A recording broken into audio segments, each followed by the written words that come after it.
예, 오늘 말씀은 시편입니다. 시편 1절부터 6절까지 읽고 또 7절부터 14절까지를 읽겠습니다.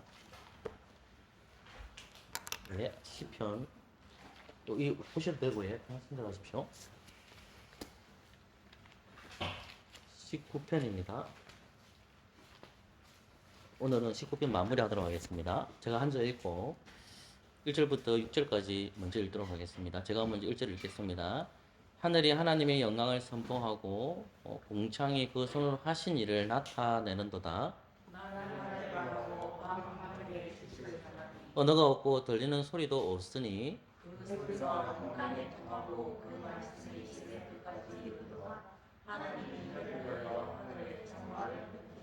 해는 그 방에서 노는 신랑과 같고 거기를 달리기 기뻐하시는 장사 같아서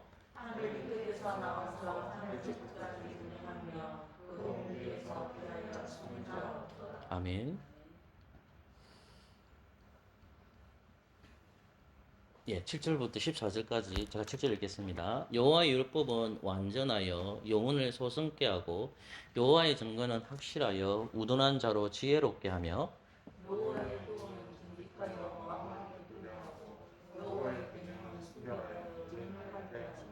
여호와를 경외하는 도는 정결하여 영혼까지 이르고 여호와의 규례는 확실하여 다 의로우니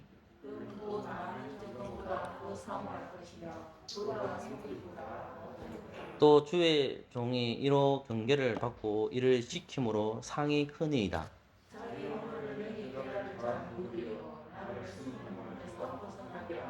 또 주의 종으로 고범죄를 짓지 말게 하사 그 죄가 나를 주장치 못하게 하소서. 그리하시면 내가 정직하여 근 죄가에서 벗어나겠나이다.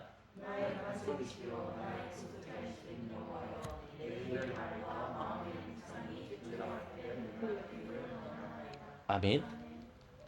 예, 히브리스가 아니라 시편 19편은 1절부터 6절까지는 하나님 알려주시는 방법이 자연, 다시 말해 피조물을 통해 하나님께 계시해 주신다는 거거든요. 그래서 이 말씀은 지난주에 살펴봤기 때문에 좀 제가 하지 않은 본문이 지금 5절과 6절 부분입니다. 그, 다윗이 왕으로 부르심을 받았거든요. 그러면 다윗이 왕을 받았을 때에 하나님께서 만드신 자연을 보는 거죠. 그러면 첫째 날부터 여섯째 날까지 창조된 피조물들이 있는데 그 피조물의 여섯째 날 인간을 하나님 창조하셨단 말입니다. 그러면 첫째 날부터 여섯째 날까지는 하나님의 영광과 하나님의 능력을 알 수가 있죠. 그러니까 이 시편 19편 자체를 쳐다볼 때에 하나님께서 창조하신 자연 만물을 통해서도 하나님의 영광과 하나님의 능력을 알 수 있다는 것입니다. 그 말은 첫 번째가 뭐냐면 우리가 자연 만물을 통해서 하나님을 창조주 하나님이라는 것과 인간은 죄인이라는 것을 가르쳐줍니다. 그러니까 이거는 불신자가 시편 19편을 읽는 것으로 생각하시면 안 되고 신자인 다윗이, 다시 말해서 언약 백성인 언약의 왕으로 부르심을 받은 이 다윗이 자연을 바라볼 때 어떤 관점으로 바라보는 거죠.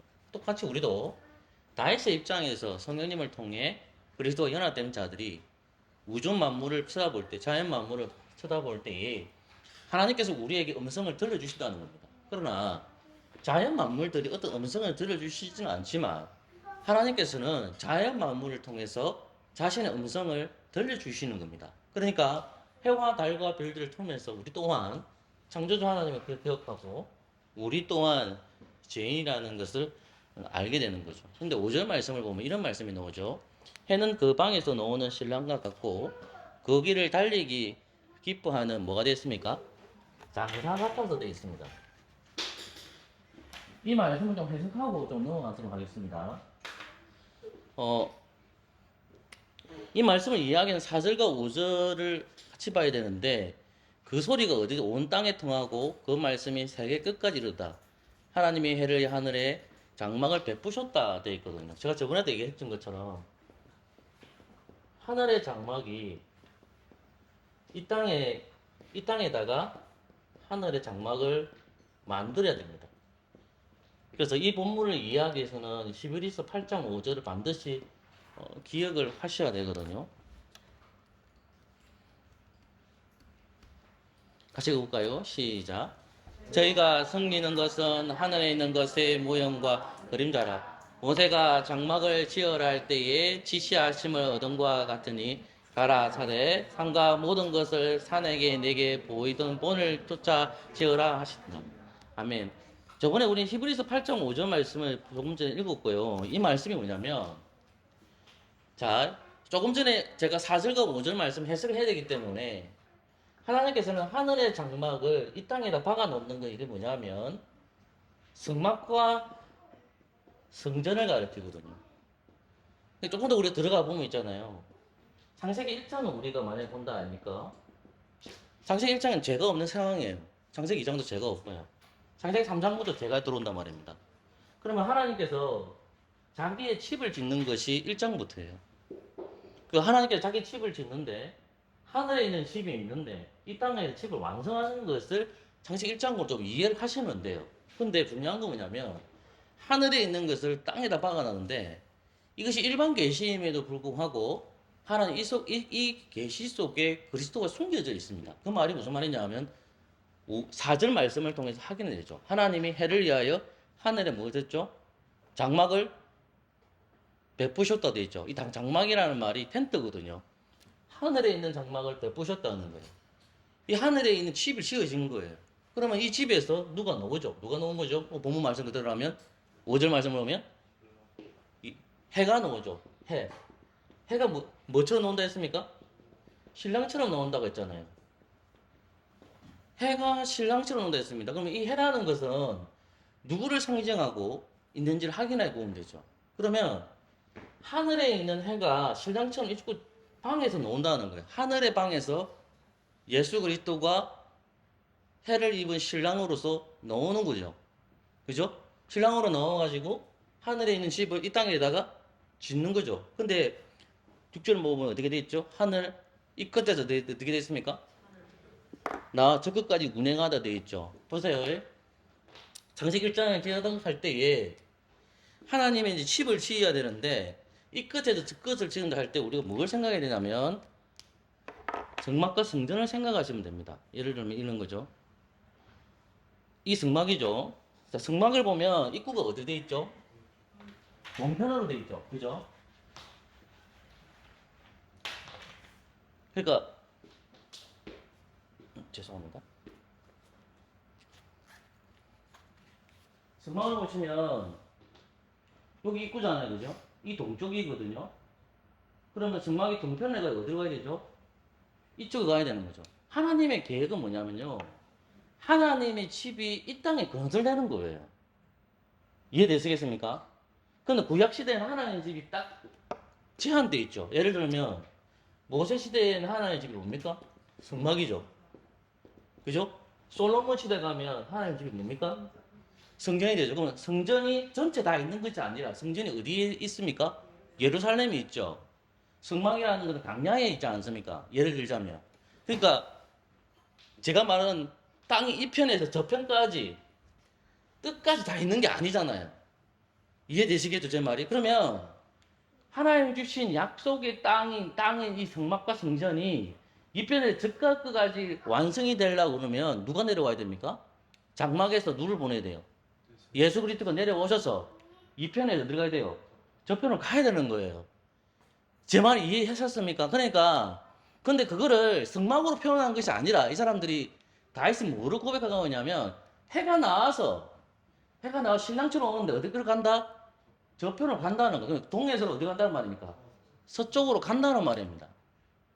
이해되시겠습니까? 그러면 동에서 서편으로 간다고 하면 하나님의 집이 우주에도 있겠죠. 어느 편인지 잘 모르지만 하늘에도 있겠죠. 그걸 하늘이라 하죠. 그럼 이 땅에 하나님의 집을 하나님 만드시겠죠. 그 집 이름은 뭐라고 부릅니까? 지금 우리가? 교회라고 부르는 거죠. 교회는 장소적 제한이 있습니까? 이제 없죠. 없어요. 예수 그리스도를 믿는 사람이 모이는 곳은 다 뭐가 되는 겁니까?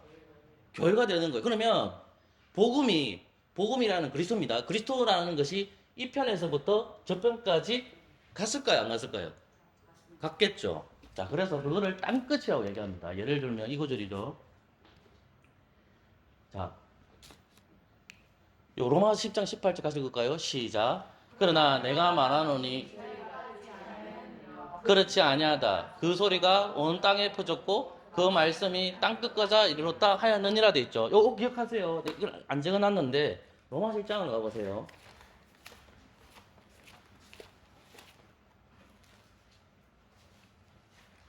로마 10장입니다. 로마서 1장 8절 문경인 성경 읽어주세요. 로마서 1장 8절 문경인 성경 읽어주세요.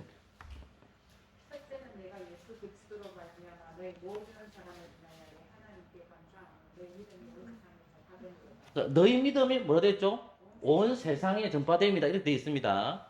자, 그러면 예수 그리스도가는 믿음이 온 세상에 전파됐다 이렇게 해석해도 가능하겠죠. 근데 가장 강력한 말이 뭐냐면 로마 10장 18절을 내가 말하노니 바울이죠. 저희가 듣지 않으면 그렇지 아니하다. 그 소리가 어딨다? 온 땅에 퍼졌다는 거예요. 복음이 어디까지 갔다? 온 땅에 퍼졌다는 거예요. 그럼 이 온 땅이라는 개념이 여기 쓰는 온 땅은 어딜까요, 여러분? 로마의 가능성이 많겠죠. 사도행전에 보면 그 땅끝이라는 말이 나옵니다. 그 땅끝이 사도행전에서 어디입니까? 로마를 가리키는 거예요. 그러니까 제가 드리는 말씀이 뭐냐면 영적인 의미에서 복음은 땅끝까지 갔을까 안 갔을까요?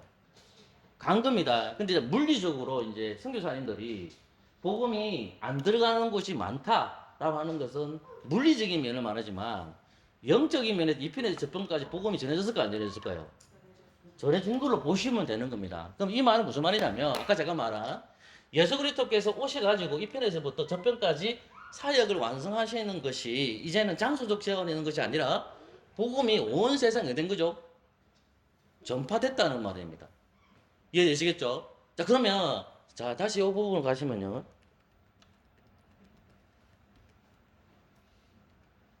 그래서 이제 보십시오. 1절부터 6절까지 말씀을 우리가 읽을 때에 우리는 5절, 6절, 4절, 5절, 6절을 통해서 하나님께서 만드신 창조물을 통해서도 하나님의 능력과 하나님의 영광을 알 수 있지만 일반 계시를 통해서도 제 말 오해하시면 안 돼요. 믿는 불신자를 가는 게 아니에요. 신자들이 해와 달과 별, 특별히 해를 쳐다볼 때 이 구절 그대로 하면 해를 쳐다볼 때에 누구를 생각할까요? 해를 딱 쳐다보면 여러분 이제 해를 봐요. 여러분 이렇게 해를 보고 있어요. 누구를 생각해야 됩니까?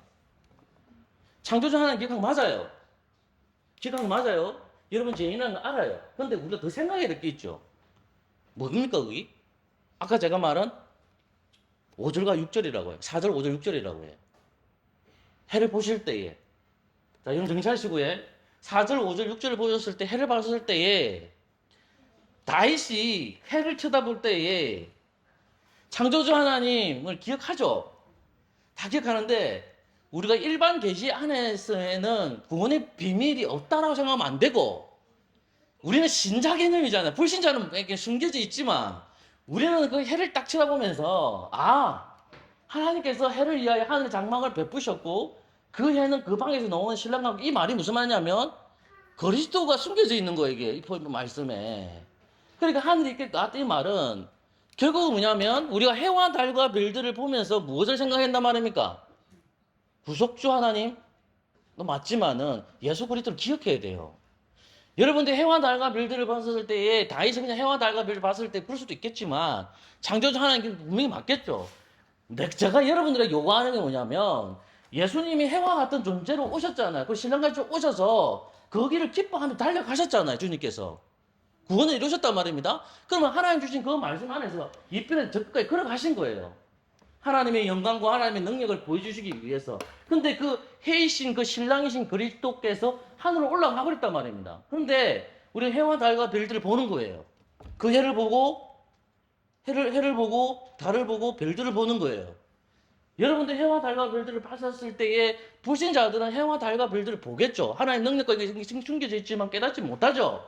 우리는 일반 계시 속에서도 하나님의 비밀은 제 말 오늘 특별 계시 의미를 얘기하는 게 아니에요. 해와 달과 별을 딱 보면서 아, 우리 주님이 해 같은 존재라는 걸 생각하게 되고, 아우러서 더불어 뭐냐면 그분이 우리 구원을 이루셨다는 것을 해와 달과 별들 통해서도 하긴 됩니까? 안 됩니까? 하긴 됩니다. 계시의 말씀이 특별 계시로 숨겨져 있지만 여러분들이 해와 달과 별들을 볼 때도 그 생각을 가지면서 해와 달과 별들을 보셔야 된다는 말입니다. 그걸 제가 강조하고 싶어 그런 겁니다. 자, 넘어가 볼게요. 오늘은 7절부터 14절까지 말씀을 보면 일반 계시를 통해서 구원의 비밀을 불신자들이 알 수가 없어요. 그러니까 이제 다윗이 7절부터 14절까지 뭐냐면 말씀을 통해서 계시하시는 하나님이에요. 자, 하나님은 말씀을 계시하십니다. 그죠? 말씀을 계시하시는데 말씀을 계시하셨을 때의 왕과 제사장과 선지자를 통해서 자기의 말씀을 그들에게 가르쳐 주죠. 또는 꿈과 환상을 통해서 구약적 방법을 통해서 가르쳐 주십니다. 근데 이제 이스라엘 백성들에게 뭘 주냐면 말씀을 주시는 거예요. 그 말씀을 적었을까 안 적었을까요?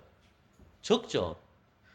말씀을 적는 거예요. 그래서 하나님의 말씀을 통해서 이제 하나님이 어떤 분이시라는 것을 확인하는 거예요. 자연은 말을 하지 않습니다. 해와 달과 별들이 구원자를 가르쳐주지 않고 창조주 하나님을 말씀하지 않습니다. 1절부터 6절까지는. 근데 하나님께서는 자기를 가르쳐 주시는데 말씀을 통해서 자기를 드러내 주시는 거예요. 구원의 비밀을 가르쳐 주신단 말입니다. 근데 여기서는 말씀이라 하지 않고 말씀을 6가지 표현으로 바꿔놓은 거예요. 그게 뭐냐면 뭡니까? 율법. 그 다음 뭐죠? 증거. 그 다음 뭡니까? 교훈. 그 다음 뭐죠? 계명. 그 다음 뭐죠? 경외하는 도. 그 다음 뭡니까? 여호와의 규례. 요걸 나눠서 생각할 수 있는데 요 6가지 다가 뭐란 말입니까? 하나님의 말씀이라는 말입니다. 말씀. 이해하셨습니까? 하나님의 말씀이라는 겁니다. 자, 여호와의 율법은 완전한 이 말씀 무슨 말이냐면 결국은 하나님의 말씀을 통해서 이루어진다는 거예요. 근데 10번째 뭐냐? 여호와의 율법은 완전한 영혼을 소성케 하고 여호와의 증거는 확신하여 우둔한 자를 지혜롭게 하며 여호와의 교훈은 정직하여 마음을 기쁘게 하고 여호와의 계명은 순결하여 눈을 밝게 하는도다. 여호와의 경외들은 정결하여 영혼까지 이르고 여호와의 교훈은 확실하게 다 어른이 되어 있단 말입니다. 그러니까 하나님의 말씀은 뭡니까? 율법입니다. 하나님의 말씀은 뭡니까? 증거입니다. 하나님의 말씀은 뭐죠? 교훈입니다. 하나님의 말씀은 뭡니까? 계명입니다. 하나님의 말씀은 뭡니까? 경외하는 도입니다. 하나님의 말씀은 뭐죠? 하나님의 말씀은 규례입니다. 근데 하나님의 말씀에 성질이 있는데 어떤 성질이 있냐면 그 성질이 완전하죠. 그다음 뭡니까? 이 확실하는 말이 그냥 히브리어로 아멘입니다. 아멘. 하나님의 말씀은 확실합니다. 보다 하나님의 말씀은 뭐죠? 정직합니다. 하나님의 말씀은 뭐죠? 순결합니다. 하나님의 말씀은 뭐죠? 정결합니다. 하나님의 말씀은 뭡니까? 확실함. 이 확실함은 똑같은 겁니다. 이 아멘이라는 단어입니다. 그러니까 6가지로 하나님의 말씀의 성질을 나눈 거예요. 그러면 그 말씀에 효능이 있겠죠. 그 말씀 효능이 뭡니까? 소성케 한다는 말입니다. 소성케 한다는 말이 무슨 말이냐면 살려낸다는 말입니다. 죽어있던 것을 벌떡 일어나게 한다는 말입니다. 뭐가? 하나님의 말씀이 벌떡 일어나게 하는 거예요. 그러니까 잘 생각해 보세요. 아브라함과 이삭과 야곱을 생각해 보세요. 야곱이 요셉이 죽었다는 소식을 들었을 때 어떻게 했습니까? 자기가 엄보가는 고통이 있다고 한단 말입니다. 근데 요셉이 살아있다는 소리 들으니까 어떻게 합니까? 소승했다고 하는 거예요. 하나님의 힘이 들어가는 거예요. 하나님의 말씀이 들어가니까 어떻게 되는 겁니까? 일어나는 거예요. 나사로 보고 예수님께서 무덤에 있는데 어떻게 합니까? 나사로야? 일어나라. 소승하는 거예요. 그게 부활입니다. 이해됐습니까? 자, 그러니까 효능이 뭐냐면 소승케 하는 일어나는 거. 그 다음 뭐입니까? 자, 여호와의 확실하여 우둔한 자를 뭐합니까? 지혜롭게 하는 겁니다. 자, 그 다음 보십시오. 그 다음에 정직하게 만든다는 말입니다. 자, 말씀의 효능이 뭐다? 정직하게 하는 겁니다. 그럼 뭐는 말씀의 효능이 또 뭡니까? 순결하게 만들게 합니다. 자, 그 다음 뭡니까? 말씀의 도는 정결하게 합니다. 말씀의 도는 의롭게 만듭니다. 됐죠? 무슨 말이냐면 이 하나님의 말씀을 따로 다 생각하게 되면 복잡하니까 율법으로 생각하고 증거로 생각하고 교훈으로 생각하고 계명으로 생각하고 여호와 경외를 하면 복잡해지겠죠. 간단하게 생각해 보면 이 6가지가 뭘로 묶어지냐면 말씀으로 묶어지는 겁니다. 이해되시겠죠? 자, 그러면 이 말씀이 이렇게 있단 말입니다. 그러면 6가지란 말입니다. 그 말씀의 효능도 우리가 배웠어요. 그 다음에 있는 말씀이 이제 10절부터 뭐가 나옵니까? 같이 읽어볼까요? 시작. 그럼 곧 많은 증거보다 더 사모할 것이며 꿀과 송이보다 더 달도다 했죠. 말씀을 뭐보다? 꿀보다 더 달다는 거예요. 하나님의 말씀은 꿀처럼 답니다. 그러니까 여러분들이 하나님의 말씀이 6절부터 9절까지 하나님의 말씀에 대해 설명하고 있는 거예요. 이게 여기까지 가요. 그럼 그 하나님의 말씀 어떻게 해라? 먹으라 하는 거예요. 왜? 꿀처럼 다니까. 자, 하나님 주신 약속의 땅인 젖과 꿀이 흐르는 땅이죠. 젖과 꿀이 흐르는 땅에 누가 있죠? 가시가 있잖아요. 가시가 어떻게 됩니까? 제거하는 거죠. 그걸 먹는 거예요. 쉽게 설명하면. 그러니까 무슨 말? 하나님의 말씀은 뭐라 해야 되겠는가? 가만히 있으면 안 되고 그 하나님의 말씀을 묵상하고 먹어야 돼. 그러니까 하나님의 말씀을 묵상을 해야 된다는 거예요. 그 하나님의 말씀을 묵상하는 게 뭐냐면 송이 꿀처럼 더 달도다 돼 있잖아요. 그 말씀을 먹어야만 우리가 어떻게 되죠? 잘합니까? 안 잘합니까? 잘한다는 말입니다. 자,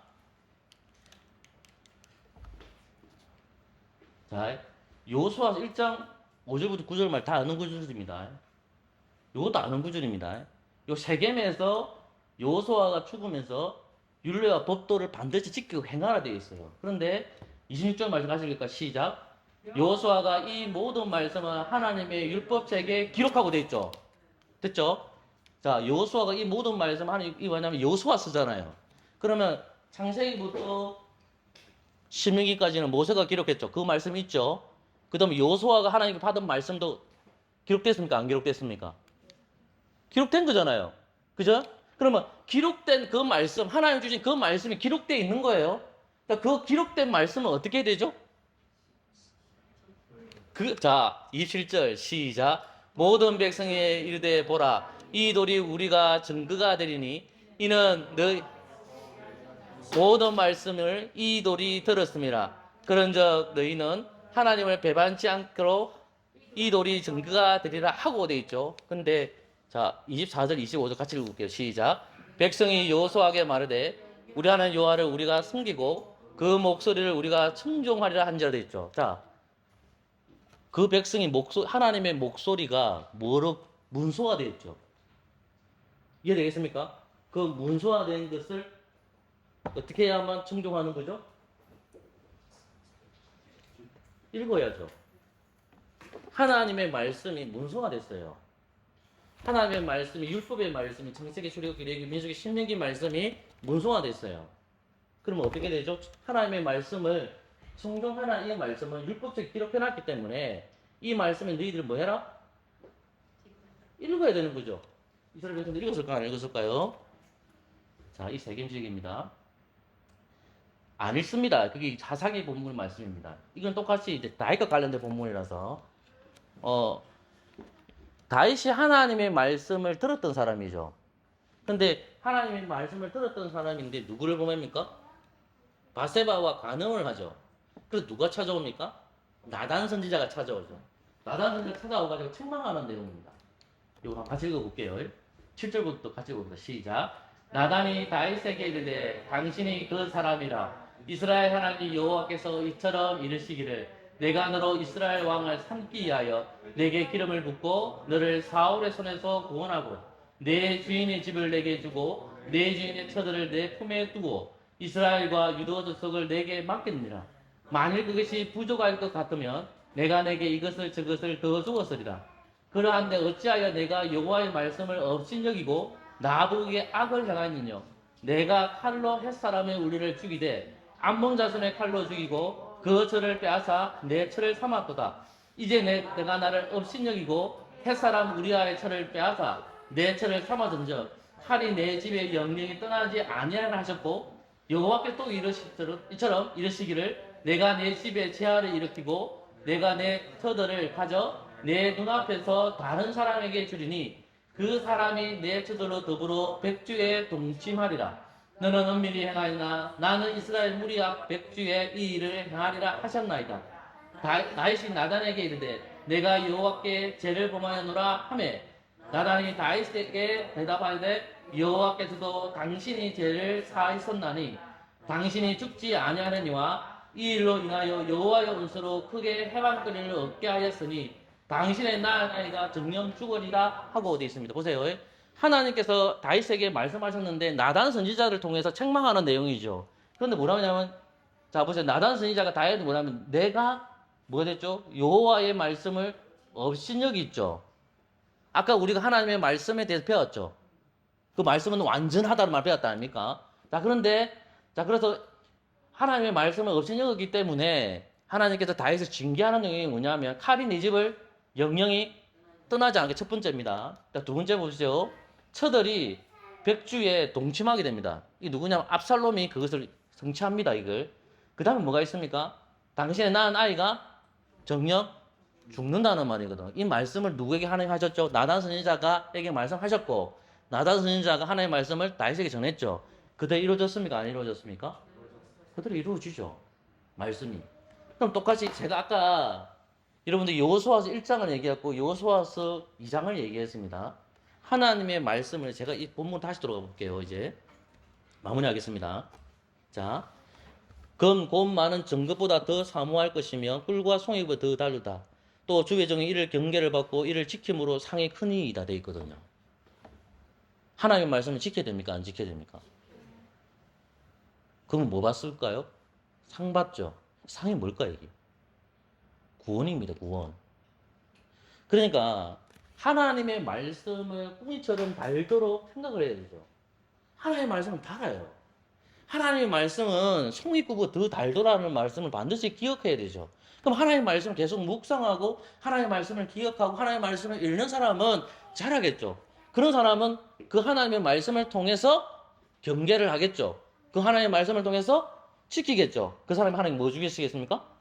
상 주시겠다는 겁니다. 이해되시겠습니까? 그러니까 7절부터 9절까지는 하나님의 말씀에 대한 설명을 하고 있고요. 이 말씀을 시편 1편 표현대로 하면 주야로 묵상하는 자가 됩니다. 이것이 자라나야 된다는 겁니다. 그 다음에 11절에서 그 말씀을 아는 사람들 어떻게 하냐면 경계한다는 거죠. 그리고 지킨다는 거죠. 그리고 그 상이 크다는 말씀을 하고 있습니다.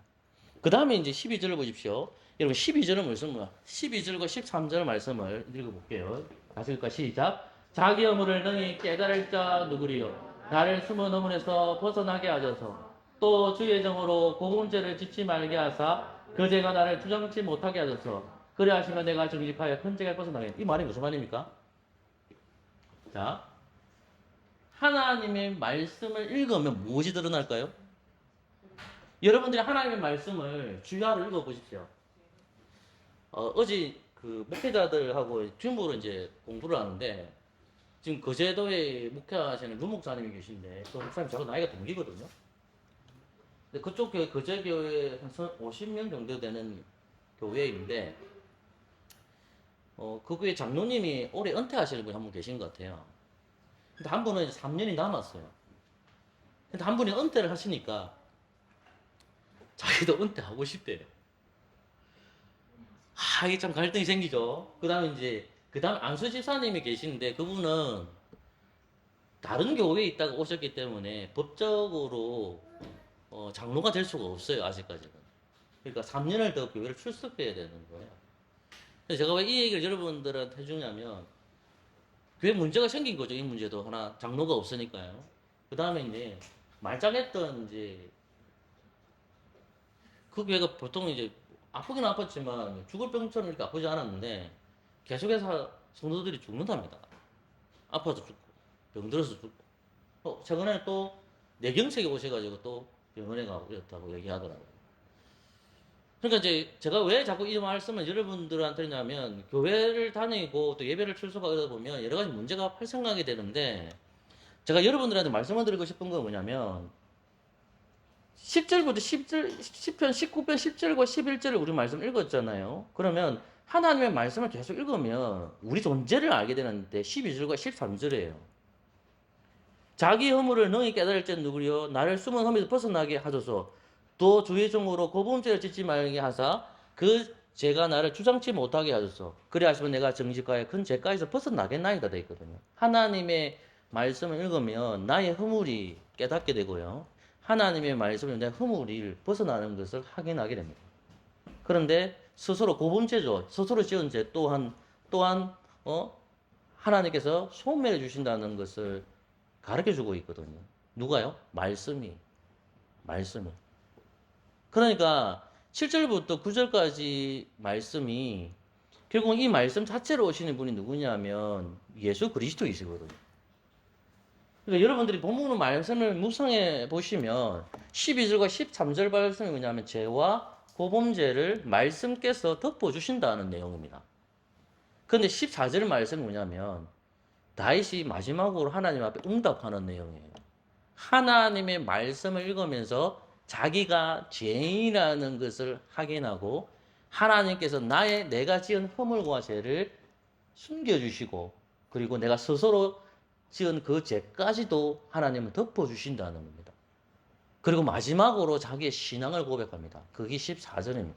나의 반석이시요 나의 구속자이신 여호와여 내 입의 말과 마음의 묵상이 주께 앞에 연락되기를 원하나이다 되는 겁니다. 그러니까 보십시오.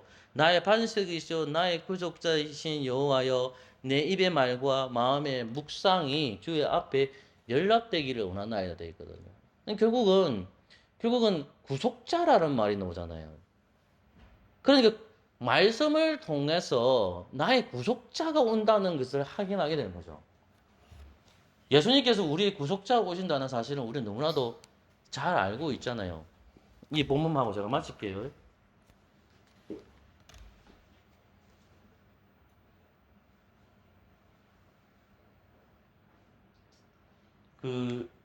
이거는 요한복음 1장 1절부터 4절인데 말씀인데 이 말씀이 누구냐 하면 예수님을 가리키는 거예요. 그러니까 태초부터 생명의 말씀이간 우리가 들은 바요 눈으로 본 바요 우리 손으로 만진 바가 되어 있거든요. 이 우리는 우리가 안 들어가요. 이 사도들을 가리켜요. 사도들은 예수 그리스도를 보고 만졌거든요. 사도들은요. 우리 사도들이 아니잖아요. 그러면 보십시오. 우리가 하나님의 말씀이 우리의 죄를 덮는다고 할 때 그리스도께서 말씀 그 자체로 오셨다는 걸 우리가 받아들이거든요. 태초에 말씀이 계시니 이 말씀이 하나님과 함께 있으니 이 말씀이 곧 하나님이시라 되어 있죠. 옛적에 선지자 여러분 우리 조상들이 하신 말씀 하느니 이 모든 날 마지막에 아들로 우리에게 말씀하시니 이 아들 만유고 세우시고 저런 말을 모든 세계를 지으셨다 되어 있습니다. 그러면 1장 1절이 다 아는 구절이잖아요. 태초에 말씀이 계시니 이 말씀 하나님과 계시니 이 말씀이 곧 하나님이시다. 예수님을 가리키는 거죠. 그런데 요한일보에 보면 사도들이 이 말씀과 같이 공생애도 같이 지냈잖아요. 3년 동안. 근데 우리는 예수님을 본 사람들이 아니잖아요. 사도들이 기록한 성경을 가지고 있고 선지자들이 기록한 성경을 들고 있잖아요. 그러니까 여러분들이 하나님의 말씀을 송이꿀처럼 달다라고 생각해야 됩니다. 그 말씀을 묵상해야만 우리가 어떤 존재인지 알죠? 죄인인지 알죠? 그러면 죄인이로 아는 사람들은 누가 그것을 덮어주는 것을 확인하게 될까요? 예수 그리스도이십니다. 이거 구절 한번 볼게요. 로마서 3장 24절 25절만 읽을게요. 시작. 그리스도 예수 안에 있는 구속으로 말미암아 하나님의 은혜로 값없이 어렵다 하심을 얻은 자 되었느니라. 이 예수를 하나님이 그의 피를 인하여 믿음으로 말미암는 화목제물로 세우셨으니 이는 하나님께서 길이 참으신 중에 전에 지은 자를 간과하심으로 자기 의를 나타냈다. 여기 화목제물이라는 말 번역이 잘못된 겁니다. 사실은 속죄제물을 삼으셨으니 되는 거예요. 예수님이 그의 피를 인하여 말며 화목제물과 속죄제물 세우셨다 했죠. 그 결과를 말해서 지은 죄를 뭐다? 간과하심으로 자기의 의를 나타내죠. 보세요. 우리가 하나님의 말씀을 읽을 때에 예수님께서 말씀 자체이시죠. 그 말씀 자체이신 그리스도께서 하늘을 성천하셨습니다. 하나님 아버지께서 우리에게 성경을 주심으로 예수 그리스도를 깨닫게 해주십니다. 성경을 통하여. 성령님은 우리를 누구에게 인도할까요? 그리스도에게 인도합니다. 왜 그리스도에게 인도할까요? 그리스도가 아니면 우리 죄가 소멸되지 않기 때문에 그렇습니다. 그러면 똑같이 우리도 시편 19편에 14편 14절에 나온 고백 그대로 나오죠. 다윗이 고백한 것처럼 나의 반석이시오 나의 구속자이신 여호와를 나오잖아요. 그러니까 성령님께서 우리를 누구에게 자꾸 인도하냐면 그리스도에게 데려가는 거예요. 그리스도를 고백하게 만드는 거예요. 그리스도를 만나야만 누구를 만날 수 있기 때문에 그렇습니까? 아버지 하나님 만날 수 있기 때문에 그러는 거예요. 그러니까 이 14절 말씀은 별거 아닌 구절이지만은 우리에게 굉장히 중요한 구절이지 않습니까? 나의 반석이죠. 나의 구속자이신 여호와여 내 입의 말과 마음의 묵상이 주의 앞에 연락되기를 원하나이다 돼 있잖아요. 다윗의 고백이지만은 우리가 해야 할 고백이죠. 여러분들이 나의 구속자이신 분이 누구냐? 예수님입니다.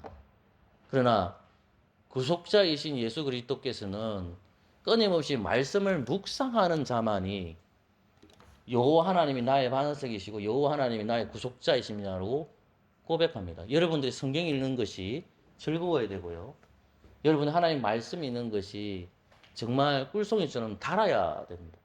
그러므로 우리 아이들이나 부모들이 성경을 읽지 아니하면 다시 말씀을 드리지만 하나님 잊어버립니다. 진짜로 성경을 읽지 아니하면 근데 정말로 신실한 성도 중에 그런 분도 있더라고요. 하나님 말씀 앞에만 가면 너무 좋아하시는 분들이 있더라고요. 나는 그것까지 되지는 않습니다. 저도 어떨 때 하나님 말씀 읽기 싫을 때가 많거든요. 근데 목사이기 때문에 어쩔 수 없이 말씀에 매달리는 거거든요. 여러분 하나님 말씀으로 가까이 가는 사람은 소망이 있고요. 하나님 말씀을 읽지 않는 사람은 소망이 없습니다. 나이가 많다고 나는 나이가 많기 때문에 성경 못 읽어. 그거 아닙니다. 나이가 젊든 나이가 어리든 한글을 아는 사람이라면 성경을 읽어야 되고요. 한글을 모르는 아이들이 있다면 부모들이 성경을 읽어줌을 통해서 우리의 죄가 그리스도를 통해서 소멸되는 것과 나의 마음의 묵상이 주께 연락되기로 나눴잖아. 그리스도를 확인하고 발견하게 됩니다. 그래서 직장 다니신 분들 지치고 힘든 거 제가 잘 압니다. 그럼에도 불구하고 여러분 성경 읽는 것을 규칙적으로 성실하게 동참하셔서 그리스도를 발견하는 저와 여러분 되시기를 소망합니다. 아멘.